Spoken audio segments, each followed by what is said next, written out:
Sir, Iran Israel യുദ്ധത്തിലേക്ക് നടക്കുന്ന ഈ ഒരു സന്ദർഭത്തിൽ അമേരിക്ക ഒരു വിരുന്ന് സൽക്കാരം നടത്തി. വിരുന്ന് സൽക്കാരത്തിൽ പങ്കെടുത്തത് അസീം മുനീറാണ്. ഇതിന്റെ ഉദ്ദേശം എന്തായിരിക്കും? അമേരിക്ക വേണമെങ്കിൽ ബില്ലാദിനെ വിളിച്ച് വിരുന്ന് നോക്കുള്ളൂ.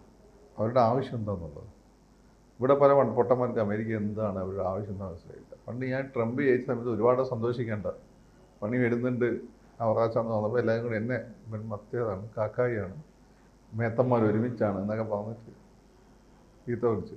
ഇപ്പം എന്തായി? ഇതിൽ നല്ല ബൈഡനായിരുന്നു. അല്ല, ട്രംപ് നിങ്ങൾ വിചാരിക്കുക, ട്രംപ് അമേരിക്കയിലെ സാധാരണക്കാരുടെ പ്രശ്നങ്ങളാണ് അഡ്രസ്സ് ചെയ്യുന്നത്. അവർക്ക് തൊഴിലില്ലായ്മ, ഇന്ത്യ പോലുള്ള രാജ്യങ്ങൾ അവരുടെ തൊഴിലവസരങ്ങൾ എടുത്തുകൊണ്ട് പോകുന്നു, ഇന്ത്യക്കാരവിടെ പോയി സെറ്റിൽ ചെയ്യുന്നു, അതൊക്കെയാണ് അവരുടെ പ്രശ്നം. പിന്നെ അമേരിക്ക ആവശ്യമില്ലാതെ ഈ ലോകരാജ്യങ്ങളെ സഹായിക്കുന്നു. നമുക്കൊണ്ട് ഗോതമ്പൊക്കെ തന്നില്ലേ സ്കൂളുകളിലൊക്കെ, അതുപോലെ സഹായം. ഇതൊന്നും ചെയ്യേണ്ടതാണ് അവർ പറയുന്നത്. അപ്പോൾ അങ്ങനെയുള്ള ആളുകളെ വോട്ട് എടുത്തിട്ട് ട്രംപ് അധികാരത്തിൽ വന്നു. അങ്ങനെ വന്ന ട്രംപിന് നിങ്ങൾ ഈ സബ് കോൺട്രാക്ട് തരാൻ പറ്റും, താരിഫുകൾ കുറയ്ക്കാൻ പറ്റും? ഇല്ല. അപ്പോൾ ഇപ്പോൾ അത് കുറേയൊക്കെ മനസ്സിലായി. ഇപ്പോൾ ട്രംപിനെ മാറ്റി പിടിച്ചിട്ടുണ്ട്. ഇപ്പോൾ ബെഞ്ചമിൻ അത് തന്നെയാണ്. നെതന്യാഹുവിനെ അവർക്ക് തീരെ മനസ്സിലായിട്ടില്ല. ബെഞ്ചമിൻ നെതന്യാഹു ബേസിക്കലി ജൂതനാണ്. ജൂതൻ്റെ സ്വഭാവം എന്ന് ഷൈലോക്കിൻ്റെതാണ്.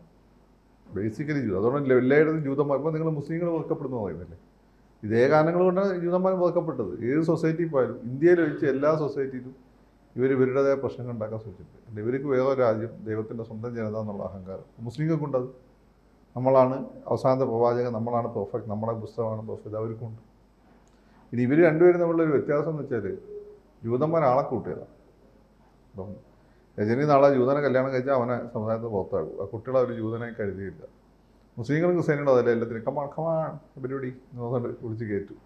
ഇതാണ് അവരെ കൊണ്ട് അങ്ങനെ മതപരിവർത്തനം എന്നുള്ള ഒരു ശല്യമില്ല. ആ പാർസികൾക്കുമില്ല, ഒരു സമ്മതിക്കില്ല. ബാക്കി എല്ലാവർക്കും എന്ന് വെച്ചാൽ മതപരിവർത്തനം എന്നുള്ള സംഭവമുണ്ട്, അതെല്ലാവരും വലിച്ചു കയറ്റും.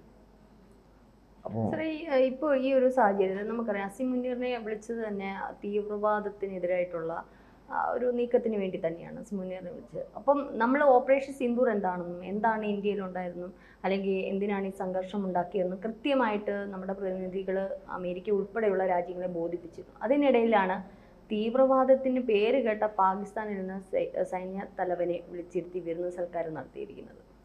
ഞാനൊരു കാര്യം പറയാം, ഒരു കഥ പറയാം. നമ്മൾ അണ്ണൻ വിജയ് വേർബിലെ ഒരു കുട്ടിക്കഥ. രജനിയും ശ്രീജിത്തും കൂടി എനിക്കൊരു പണി തരാൻ തീരുമാനിക്കുകയാണ്. ഈ രജനീനെ ഞാൻ കാണുന്നില്ല. ഞങ്ങൾ രജനി എന്നോട് ചിരിക്കുന്നു. രഞ്ജിനിയല്ലേ, ആ രഞ്ജിനി എന്നോട് ചിരിക്കുന്നുണ്ട്. അങ്ങനെ ചായ കണ്ടായി തരും ഇവിടെ വരുമ്പോൾ, ഒക്കെ സന്തോഷമാണ്. എന്നാൽ ശ്രീജിത്തിന് എന്നോട് കുറച്ച് ദേഷ്യം ഉണ്ടെന്ന് എനിക്കറിയാം. അപ്പോൾ ശ്രീജിത്ത് എനിക്കിട്ട് പണിയാണ്. ഈ പണി മൊത്തം ആസൂത്രണം ചെയ്തത് രഞ്ജിനിയാണ്. പക്ഷേ ഞാൻ വിചാരിക്കുന്നത് രഞ്ജിനിക്ക് ഇതിൽ പങ്കിലാണ്. അവസാനം ഞങ്ങൾ തമ്മിൽ ഭയങ്കര അടിയായ സമയത്ത് രഞ്ജിനി വന്ന് നടുവ് പിടിക്കുന്നു. രഞ്ജിനി വന്നുകൊണ്ട് നമ്മൾ അങ്ങോട്ടും ഇങ്ങോട്ടും മാറുന്നു. ഇത് ശ്രീജിത്തും രഞ്ജിനിയും കൂടിയുള്ള ഒരു ടാസിറ്റ് ഇമ്പാക്ട്, ഒരു അഗ്രിമെൻ്റാണ്. നിങ്ങൾ തമ്മിൽ പരസ്പരം പ്ലാൻ ചെയ്ത് നടത്തുന്ന നാടകമാണ്. ഇതിൽ എൻ്റെ റോളാണ് ഇന്ത്യ. പാകിസ്ഥാൻ ഉപയോഗിച്ച് അമേരിക്കയാണ് ഈ കളിച്ചുകൊണ്ടിരിക്കുന്നത്. അത് രണ്ട് കാരണങ്ങളുണ്ട്. അമേരിക്കയ്ക്ക് മുമ്പ് ഇന്ത്യ അവരുടെ ടാർഗറ്റ് ഉണ്ടായിരുന്നതാണ്. കാരണം അമേരിക്ക ഇവിടെ അവർ ഉദ്ദേശിക്കുന്നത് വെച്ചാൽ, ഇവിടെ അമേരിക്ക പ്രൊമോട്ട് ചെയ്യുന്ന ഒരു റിലീജിയസ് ഗ്രൂപ്പുണ്ട്, അവരെവിടെ പ്രൊമോട്ട് ചെയ്യണം. കാരണം ഇവിടെ അതിന് ഏറ്റവും പറ്റിയ മണ്ണാണ്. ഇവിടെ ഹിന്ദുമതം എന്ന് വെച്ചാൽ വളരെ അസംഘടിതമാണ്. RSS ഉള്ളതുകൊണ്ട് മാത്രമാണ് ഇപ്പോൾ ഹിന്ദുമതം ഇങ്ങനെ നിൽക്കുന്നത്. അല്ലെങ്കിൽ ഇപ്പോഴേക്ക് ഇത് രജനി ഉൾപ്പെടെയുള്ള ആളുകൾ ചിലപ്പോൾ വേറെ എന്തെങ്കിലും കഴിക്കുകയും ഹിന്ദുക്കളായിരിക്കണം. മുസ്ലിംസിന് പൊതുവെ അങ്ങനെ കിട്ടില്ല, ഇതിന് വലിയ വിശ്വാസമുള്ള ആളുകളാണ്. അപ്പം അവർക്ക് വേറെ ആദ്യം സോവിയറ്റ് റഷ്യയായിട്ട് അടി ഉണ്ടായിരുന്നു, അതവർ ഫിനിഷ് ചെയ്തു.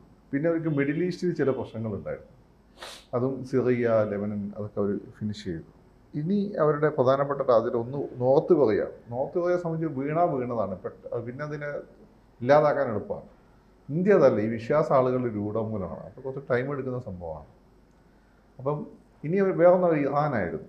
ഇറാൻ അവരുടെ അങ്ങനെ മറ്റേ യുദ്ധങ്ങളായതുകൊണ്ട് ഇറാനെ നേരിട്ടിടപെടണം. അപ്പോൾ ഇറാൻ അവർ ഫിനിഷ് ചെയ്യും. ഇറാനെ തുർക്കീനെ അവർ ഫിനിഷ് ചെയ്ത് കഴിഞ്ഞാൽ അവർ അടുത്ത തുർക്കീനെയും പിന്നെ അവർ നാറ്റോയിലൊക്കെ ഉള്ളതുകൊണ്ട് അങ്ങനെ ഒരു മയത്തിലെ കൈകാര്യം ചെയ്തു. അടുത്ത ടാർഗറ്റ് നമ്മളത് നേരിട്ട് കളിക്കില്ല. കാരണം നമുക്ക് അത്യാവശ്യം ശേഷിയും വലിയ വിഭവശേഷിയും വലിയ രാജ്യമൊക്കെ ആയതുകൊണ്ട് ഇന്ത്യൻ ഡയസ്പോറ വളരെ സ്ട്രോങ് ആയിരുന്നു. അവരിങ്ങനെ മറ്റു പലരെ കൊണ്ട് യുദ്ധം ചെയ്യിപ്പിച്ചാണ് നമ്മളെ ദുർബലപ്പെടുത്തുക. എന്നും നമ്മളെ സാങ്ഷൻസ് കൊണ്ടുവരും.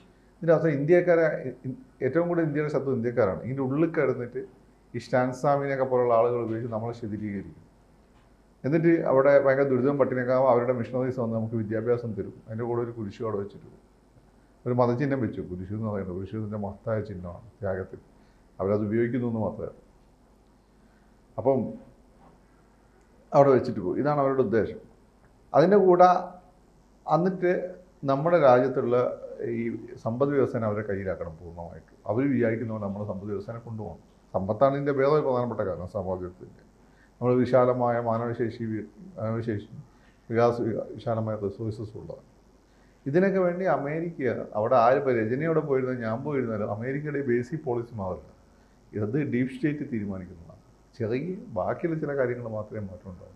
അവരിങ്ങനെ ടൈം സെറ്റ് ചെയ്ത് വെച്ചിട്ട് അവരുടെ അടുത്ത ടാർഗറ്റ് നമ്മളാണ്. അതുകൊണ്ടാണ് പാകിസ്ഥാനെ വഴി നമ്മളൊന്ന് തോണ്ടി നോക്കും. ഇനി പലരും വഴി നമ്മളെ തോണ്ടി നോക്കും. പിന്നെ ഇപ്പോൾ ഇമ്പോർട്ടൻ്റ് ആയ കാര്യം എന്ന് വെച്ചാൽ മൻമോഹൻ സിംഗിൻ്റെ കാലഘട്ടത്തിൽ അവരുമായിട്ട് നേരിട്ടൊരു ഫൈറ്റിന് പോവില്ലായിരുന്നു. അപ്പം മോഡി ആണെങ്കിൽ അതല്ല. മോഡി ശക്തമായിട്ട് ദേശീയത ഉയർത്തിപ്പിടിക്കുന്നത്. അപ്പം മോഡി അങ്ങനെ പണ്ട് ജവഹർലാൽ നെഹ്റു ഇങ്ങനെ ഉയർത്തിപ്പിടിച്ച സമയത്താണ് അങ്ങേക്ക് ചൈന വഴി പണി കൊടുത്തത്. അതുപോലെ പണി കൊടുത്താണ്. അപ്പം നിങ്ങൾ ഇൻ്റർനാഷണൽ മീഡിയ എടുത്തു നോക്കി കഴിഞ്ഞാൽ നമുക്കറിയില്ല എത്ര ഇന്ത്യൻ യുദ്ധവിമാനങ്ങൾ നഷ്ടപ്പെട്ടു, എത്ര പാകിസ്ഥാൻ യുദ്ധവിമാനങ്ങൾ നഷ്ടപ്പെട്ടു. ഇൻ്റർനാഷണൽ മീഡിയ നിങ്ങൾ എടുത്തു നോക്കി കഴിഞ്ഞാൽ ഇന്ത്യയുടെ 5 റഫാൽ നഷ്ടപ്പെട്ടു, പാകിസ്ഥാൻ ഉജ്ജ്വല വിജയം നേടിയെന്നൊക്കെ രീതിയിലാണ് പോർട്രേ ചെയ്തിരിക്കുന്നത്. അതിന് പിന്നിലാണ്. അപ്പോൾ ഇത് അവരുടെ അജണ്ടയാണ്. എൻ്റെ നിങ്ങളുടെ ഇടയിൽ വരെ CIA ഏജൻറ്റുമാരുണ്ട്. നിങ്ങൾക്കറിയില്ല. നമ്മൾ തീരെ വിചാരിക്കാത്ത ആളുകളായി. മൊസാദിൻ്റെ ഏജൻറ്റുമാരുണ്ട്, ISIൻ്റെതുണ്ട്. അത് നമ്മൾ വിചാരിക്കുമ്പോൾ ISI ഏജൻ്റ് മുസ്ലിം ഒന്നും തെറ്റിദ്ധരിക്കേണ്ട, മനസ്സിലായില്ലേ? അപ്പോൾ ഇങ്ങനെ ഒരു വല്ലാത്തൊരു സാഹചര്യത്തിൽ നമ്മൾ ഭയങ്കര അലേർട്ടായിരിക്കേണ്ട സാഹചര്യമാണ്. അപ്പോൾ അസീം മുനീറിനെ വിളിച്ചിട്ട് വിരുന്ന് കൊടുക്കുന്നതിൽ ഒന്നും അത്ഭുതപ്പെടേണ്ട. അവർക്ക് വളരെ വേണ്ടപ്പെട്ട ആളാണ്. അവരുടെ ഹെഞ്ച്മാനാണ് അസീം മുനീർ. ഇപ്പം ജെയിംസ് ബോണ്ട് സിനിമകളിൽ ഒരു മെയിൻ വില്ലൻ ഉണ്ടാവും, അല്ലെ വില്ലത്തിണ്ടാവും. ആ വില്ലത്തിക്കൊക്കെ അതിൻ്റെ രജനീനെ പോലെ ഇങ്ങനെ നിൽക്കുകയുള്ളൂ. മുടിയൊക്കെ കഴിച്ചിട്ട് ഇങ്ങനെ നിൽക്കും, ബീറൊക്കെ കുടിച്ചിട്ട്. അവരുടെ ഹെഞ്ച്മാൻ ഉണ്ടാവും. അതിൽ ജോ എന്നൊക്കെ പറഞ്ഞിട്ടുണ്ട്, ഭയങ്കര ഹൈറ്റും വെയിറ്റുള്ള. ഈ ഹെഞ്ച്മാനാണ് അവർക്ക് വേണ്ടി തല്ലുണ്ടാക്കുന്നത്. അതുപോലെ അമേരിക്കയ്ക്ക് ലോകവ്യാപകമായിട്ട് ഒരുപാട് മെൻസ് ഉണ്ട്. അതിലൊരാളാണ് അസീം മുനീർ. ഇസ്രായേലിനെ വെച്ച് ഇറാനെ ഫൈറ്റ് ചെയ്യുന്നു, പലസ്തീനെ ഫൈറ്റ് ചെയ്യുമ്പോഴും ഇസ്രായേൽ പറയുന്ന ഒരു കാര്യമുണ്ട്, ഇറാനും പാകിസ്ഥാനുമാണ് ഞങ്ങൾക്കൊരു വെല്ലുവിളി രാഷ്ട്രങ്ങൾ എന്ന് പറയുന്നത്. അപ്പോൾ ഇതിനിടയിൽ ട്രംപ് നൽകിയ ഈ വിരുന്ന് ഇസ്രായേൽ ട്രംപ് അല്ലെങ്കിൽ അമേരിക്ക തമ്മിലുള്ള ഒരു ബന്ധത്തിന് ഞാൻ പറഞ്ഞില്ലേ, ഇസ്രായേലിനെ ഒരു ആയുധമാക്കി കളിക്കുമല്ലേ? അങ്ങനെയൊന്നല്ല. ഇസ്രായേൽ ആയുധം മാത്രമല്ല. Israel is very much America, America is very much Israel. ഇന്ന് നിങ്ങൾ ഈ കാണുന്ന ആധുനിക അമേരിക്ക ഉണ്ടാക്കുന്ന 2 ലോബികളാണ്. ഒന്നത് പിൽഗ്രിം ബ്രദേഴ്സിൻ്റെ പാതയിൽ വരുന്ന പ്രൊട്ടസ്റ്റൻ്റ് ലോബിയും, വേറൊന്ന് ബിസിനസ് ലോബിയായ ഹാരിസൺ ഫോർഡിനെ പോലെയുള്ള ആളുകളാണ്. ഹെൻറി ഫോർഡ് അല്ലേ, ഹാരിസൺ ഫോർഡ് പ്രസിഡന്റ്. ഫോർഡിനെയൊക്കെ പോലുള്ള ആളുകൾ. അതിൽ ഈ ഫോർഡിനെ പോലുള്ള ആളുകൾ ജൂതന്മാർക്കെതിരായിരുന്നു. അവർ 2ാം ലോക മഹായുദ്ധ സമയത്ത് അവർ ജൂതന്മാർക്കെതിരെ ഹിറ്റ്ലറെ സഹായിച്ചവർ. പക്ഷേ 2ാം ലോക മഹായുദ്ധത്തിൽ ഇവർ ഒരുപാട് പേരെ കൊന്നതോടുകൂടി ആ സഹതാപത്തിൽ അവർക്ക് വോയിസ് നഷ്ടപ്പെട്ടു. ഇപ്പോൾ അമേരിക്കയുടെ സകല മേഖലകളും പെനിട്രേറ്റ് ചെയ്തിരിക്കുന്നത് ജൂത ലോബിയാണ്. ജൂതന്മാർ ലോകത്ത് വളരെ ചെറിയൊരു പോപ്പുലേഷൻ, അമേരിക്ക ചെറിയ പോപ്പുലേഷൻ. പക്ഷേ അവരാണ് ഈ സിസ്റ്റത്തെ കൺട്രോൾ ചെയ്യുന്നത്. ആയുധ കമ്പനികൾ, പ്രധാനപ്പെട്ട കമ്പനികൾ, 7 നമ്മൾ ക്രിസ്ത്യാനിക്ക് ജൂതന്മാരാണ്. അപ്പോൾ ജൂതന്മാരെ ഒപ്പിച്ചുകൊണ്ട് അമേരിക്കയ്ക്ക് മുന്നോട്ട് പോകാൻ പറ്റില്ല.